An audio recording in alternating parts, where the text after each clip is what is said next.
Greetings, YouTubians, and welcome back to Wayne Sharp World, where we are facing another Monday, meaning it is time for another episode of Wayne Sharp Week, highlighting the knives that are going to be in my pocket for the next 5 days. Now, before I get into my list here, I want to thank you guys for tuning in today. If you like what you see, please do me a huge favor, hit that subscribe button, follow along. I will continue to bring you the content, and I also want to give a huge shout out to all my sponsors up here, DLT Trading, Mojave Outdoor, and White Mountain Knives.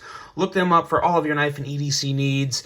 3 great retailers that support this channel in a very big way and make it a lot easier for me to do what I do for you guys through their support. So I very much appreciate that. Now, with all that being said, let's hop right into the list here. And the first knife that's going to be in my pocket, well, maybe not the first knife, but it's going to be in my pocket this week. This here is the Mojave Outdoor exclusive Bestech Bandit. Very unique little model here. It is a model that is exclusive to Kaviso Outdoors. I just posted a full review of it here just not too long ago, like last Friday or something like that. Look up that episode. This is a nice little EDC knife. Very much comparable in size to the CJRB Rhea. Very nice flipping action with N690 steel. One of the things I really like about Kaviso is they are staying away from D2 for the most part. They see the trend in the industry, and they're not big fans of it. So they're going to be doing their absolute best to stick with N690, with 154 CM, with S35, basically anything but D2. So I really commend them for that, because for them to actually just, put a stance on that, it's a good thing, because D2 is not only still out there a lot in the market, it's not a terrible steel, but right now it's just there's a lot of other steels that I think fit more favorable into a lot of people's lifestyles and what they use their knives for and the conditions they live in, to where D2 just isn't the best option. Kaviso realizes that, and they're giving the people what they want. So that's really cool. But again, so is this knife. You have just a very nice little action here. Flips right out. Nice little soft Tonto edge up there. Not a soft edge, but the point is not quite as pronounced as some Tontos, which I think will make it a little easier to sharpen, and overall just give you a very nice little EDC knife that is really a good knife to get a good control over the blade on when you got it in hand. That little choilish area up there makes it very good to hold on to, and a nice little strong tip to work with. So overall, a very solid little offering from Kaviso Outdoor and Bestech. That is the Bestech Bandit. Next up on the list, we have a Kizer, and I gotta say, the rest of this list is gonna be pretty Kizer heavy, guys. They've just got some really great models, and I really enjoy carrying them. This one here is the Kizer Lan, some of the best flipping action you will ever experience on a knife. And it is just a fantastic blade with a very slicey edge with a nice hollow grind.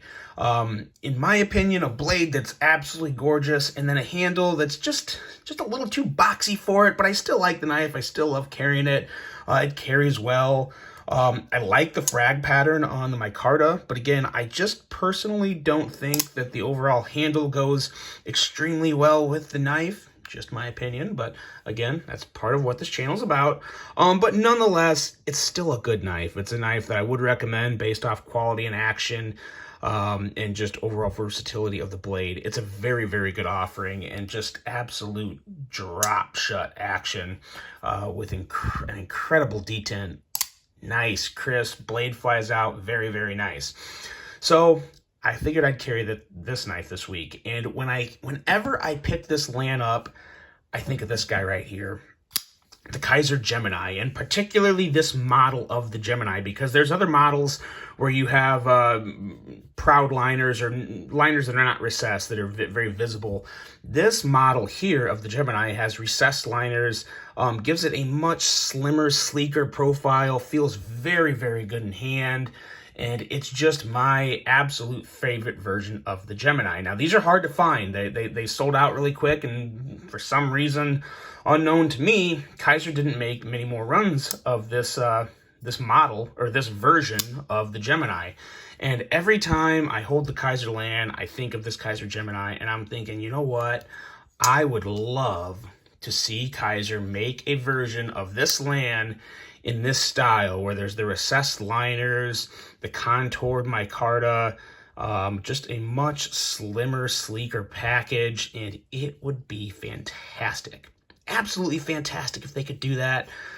Still hoping that Kizer will listen to me and do that for me, because I would sure love a revised version of this Lan in a more slimmer design with recessed handles. I can only imagine how fantastic that would be. But nonetheless, both of these knives, the Lan and the Gemini, will be in my pocket this week. Next up is another all-time favorite of mine. It's the Sheepdog, but it's not just the Sheepdog. It is the Flipper Delete with cutout added to the Sheepdog, the regular size Sheepdog. This is such a unique knife, and in all honesty, I would say it's arguably my favorite Kizer model ever. I was late to the party on this one. They were hard to get because they sold out really quick, and for good reason. They're just an excellent offering from Kizer. Very, very nice to carry with that added deep carry clip. Carries very well in the pocket, and even with the width. When you get rid of that flipper tab, you kind of take away some of the bulk up top here, because that was a chunky flipper tab. It was kind of, you know, it wasn't annoying, but it wasn't. I just feel like the original Sheepdog had a lot of potential, and they uncovered the full potential of the Sheepdog in this model right here. You still have that nice bit of size. You have that flipper gone, which takes a good amount of chunk off the top end up here and just kind of slims the profile of the knife when closed down, and you put it in your pocket. It carries very well in this detent. So good. You break that detent, the blade flies out. Very, very effortless and easy to just kick it out. Of course, the one time my finger slides off the cutout, it's because I'm trying to talk and do too much at once. But nonetheless, such a fidgety knife, an excellent middle finger flicker. And you can also, of course, use your thumb and just fly it out that way. Fall shut action for the most part, maybe just a little shake and it closes, but just a very, very smooth offering.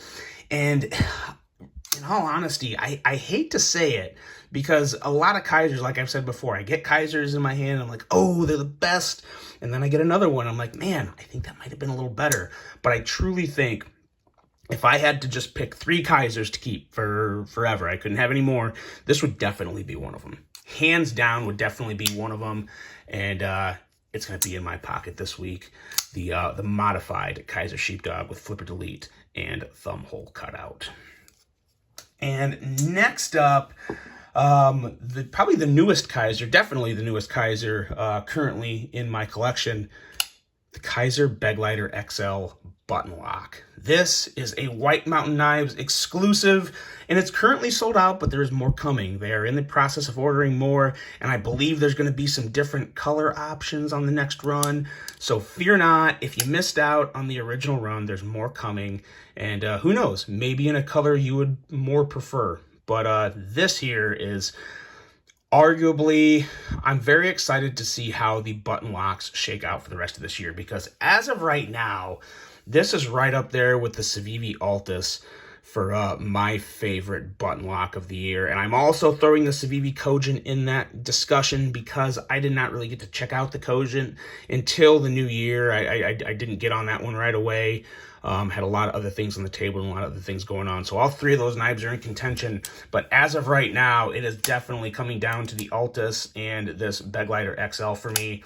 Just, it's just a fidget bliss. It really is. The way the blade just falls shut and locks into place.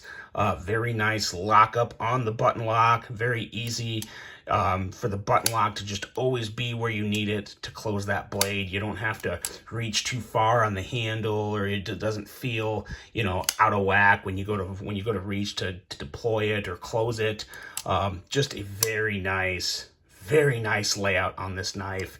I think it works very well with big hands, and it could even work well with small hands, because everything you need is pretty close together. It's just a big handle, so, you know, if you got those small hands, maybe you would prefer the Civivi Altus, but I gotta say, this here, oh, it's just so good. I love the multiple deployment options, and I really truly do think I prefer the thumb studs over a flipper on a button lock. And I was very surprised to say that, because the Malibu got me turned on to the flipper with the button lock, and I really enjoyed that, as well as the Cogent. I thought that was fantastic. But then the Altus came around, and then the Begleiter XL came around, and those thumb studs, man, you break the detent, and oh, it just flies out. So darn good. Gonna really enjoy carrying this one, not just this week, but in the future as well. And I've also heard that there's a 3.5-inch version, so a slightly smaller version of the Begleiter button lock coming out at some point this year. I don't know if that's going to be a White Mountain Knives exclusive or if it's just going to be a release through Kizer. I'm not sure, and I'm not sure when it's coming, but I've heard it is coming, so that should be pretty awesome as well. But nonetheless, guys, that's it. That's my carry for this week. It is a little Kizer saturated, but you know what? I'm okay with that because Kizer is just really killing the game right now, in my opinion. I think they have a lot of fantastic knives out there, as well as other companies such as Bestech and Civivi, and, you know, the budget companies in general. I think we're all doing a fantastic job, but this is just a Kizer week. For Wayne Sharp World, let me know, guys, what do you have in your pocket this week? Hope you guys enjoyed this one. Hope you have a great, productive week, and until the next one, I'm out.